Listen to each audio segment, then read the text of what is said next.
好来，这个第二届台中购物节伫7月初1开始咯。只要你喺台中开钱，开满500块，都有机会来抽到1000万的好体、100万的现金、甲电动机车等等的大奖。市长卢秀燕到逢甲夜市去宣传，当场抽出到第一个10万块现金的得主。结果这个市长打电话通知对方的时阵，佮互对方当作是诈骗集团。 免费鸡排，大家食个真欢喜。台中购物节为7月7开始，头一个周末，市长卢秀燕到逢甲夜市啊宣传，并且留出头一个10万块的得主，当场就打电话给对方。10万块现金，那请问你接到这个消息有什么样的心情反应？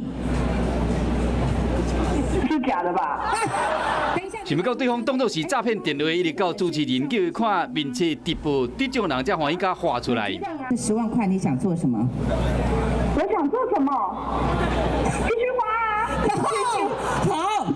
卢秀燕讲，伫8月31日活动结束前，只要伫台中消费满500块，就使参加抽奖，奖项包括几千万的厝、100万的现金加电动的奥多麦。要跟其他5都的市长呛声。 用振兴券，用3倍券，用在台中，台中的奖最大。